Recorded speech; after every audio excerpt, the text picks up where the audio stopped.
Pendakian terakhir di Gunung Tapak Rimba. Saat libur semester telah tiba, sebagian mahasiswa memilih pulang kampung atau bersantai di kota.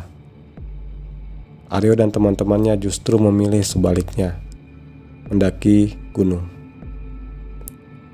Rencana yang semester sebelumnya selalu tertunda, akhirnya akan terlaksana. Gunung itu bernama Tapak Rimba. Terletak di wilayah selatan Jawa. Tak ada di peta digital, tak banyak informasi di internet, bahkan gunung itu telah ditutup untuk umum sejak kejadian hilangnya beberapa pendaki tahun lalu. Sebuah foto usang yang terselip di dompet mengingatkan Aryo pada tawa seorang sahabat di masa lalu. Sejenak Aryo terdiam, lalu mengemasi barangnya. Dia tak ingin sekadar mendaki. Ia ingin tahu misteri apa sebenarnya yang tersimpan di gunung itu.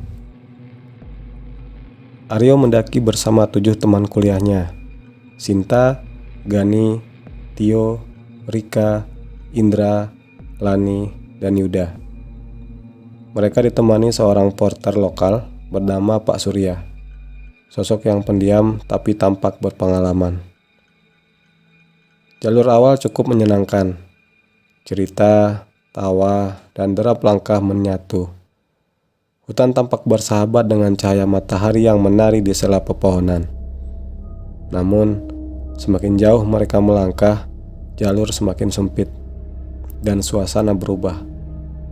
Udara lebih dingin, pohon-pohon menjulang rapat dan menutup langit. Aroma tanah lembab bercampur dengan sesuatu yang asing, seperti dupa yang terbakar diam-diam. Menjelang siang, kabut mulai turun. Terlalu cepat untuk ukuran waktu normal. Kompas mulai rusak. Sinyal ponsel pun mati. Suasana hening dan rasa was-was mulai merayap. Di tengah kebingungan, mereka berhenti di persimpangan kecil. Kabut menebal, menyulitkan pandangan. Suasana terasa seperti mimpi buruk. Lalu dari balik kabut muncul seorang anak laki-laki. Wajahnya pucat, matanya kosong, dan pakaiannya lusuh seperti dari masa lalu. Ia tak berbicara, hanya menunjuk ke arah jalan setapak kecil ke samping. Jangan-jangan ini penunggu gunung. Ikuti saja, kita tidak bisa bertahan lama dalam kabut seperti ini. Anak itu menuntun mereka, diam dan lambat, menuju tempat yang tak mereka kenali. Di tengah gunung, tersembunyi oleh kabut dan pepohonan, terdapatlah sebuah desa kecil. Penduduknya ramah, anak-anak bermain, ibu-ibu menumbuk padi, dan para lelaki membenahi rumahnya. Semua terlihat normal. Bahkan, ada beberapa pendaki lain beristirahat di sana. Mereka disambut, disuguhi makanan, tempat tidur, dan senyum yang terlalu lebar. Suasana desa seperti membeku dalam waktu. Tak ada kendaraan, tak ada listrik, tapi semua orang tampak betah. Aryo merasa aneh, tapi lelah telah menumpulkan nalarnya. Beristirahatlah, besok pagi kita lanjut. Desa ini tempat aman, ucap Pak Surya. Hari ketiga di desa itu terasa ganjil. Waktu seolah berjalan lambat. Kabut tak kunjung sirna dan suara alam terlalu sunyi.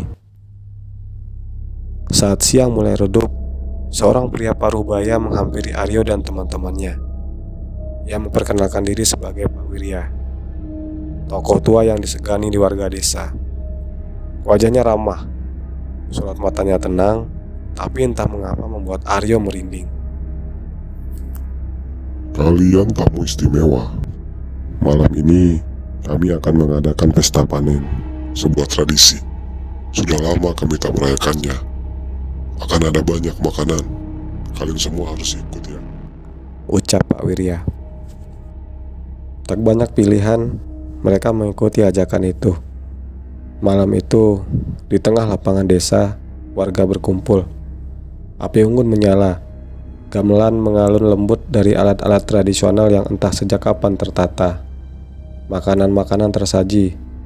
Wajah-wajah warga berseri terlalu berseri. Saat musik mencapai puncaknya, Pak Wirya berdiri dan mengangkat kendi berisi air merah tua.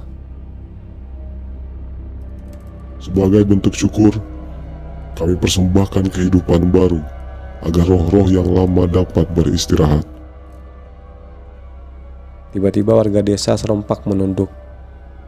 Beberapa mulai mendekati Aryo dan kawan-kawannya, membentuk sebuah lingkaran.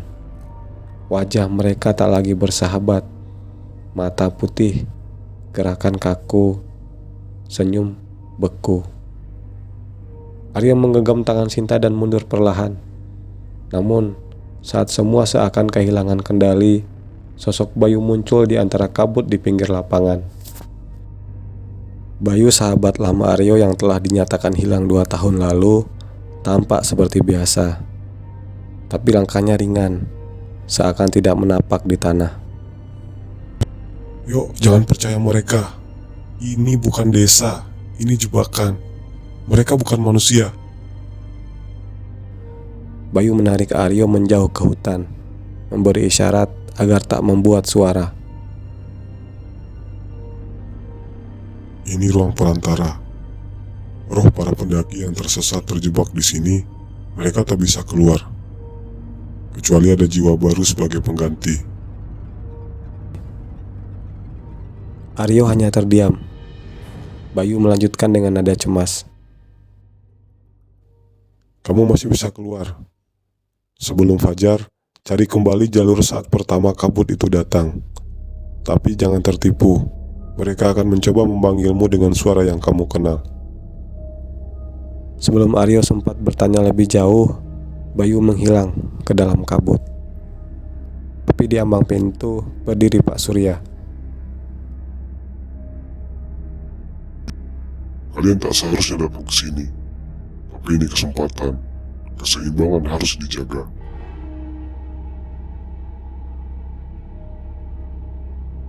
Ternyata Pak Surya bukan sekedar porter. Ia adalah penjaga jalur. Tugasnya membawa tumbal ke desa gaib sebagai bagian dari perjanjian kuno. Sebagai imbalan, ia diberi kekuatan dan umur yang panjang. Namun malam itu rencananya gagal. Aryo, Gani, Sinta, dan Yuda berlari ke arah hutan. Tapi warga desa mulai mengejar. Mata mereka mulai memutih. Tubuh mereka tak terasa seperti manusia. Gani dan Yuda memilih bertahan, melawan dengan ranting dan batu untuk memberi waktu. Sementara Aryo dan Sinta menerobos jalur yang semakin asing, suara jeritan tertinggal di belakang.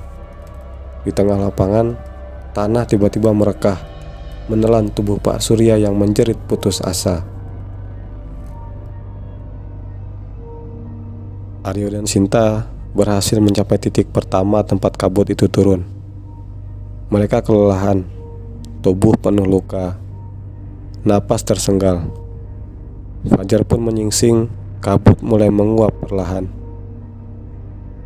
Mereka pingsan. Saat terbangun, mereka sudah berada di pos pendakian bawah. Ditemukan warga sekitar yang mengaku mendengar suara minta tolong dari hutan. Gunung Tapak Rimba kembali ditutup total. Garang keras untuk didaki. Aryo kembali ke rumah. Ia membuka dompetnya. Foto dirinya dan Bayu masih di sana. Tapi kini ada noda tanah di ujung kertas. Noda yang tak pernah ada sebelumnya. Sahabatnya tetap terjebak. Beberapa temannya tak pernah kembali. Dan porter yang membawa mereka entah mati atau kini menjadi bagian dari desa itu selamanya. Aryo duduk di kamarnya, menatap peta jalur pendakian Tapak Rimba. Ia tahu suatu hari ia akan kembali. Bukan untuk mendaki, tapi untuk menepati janji kepada sahabatnya.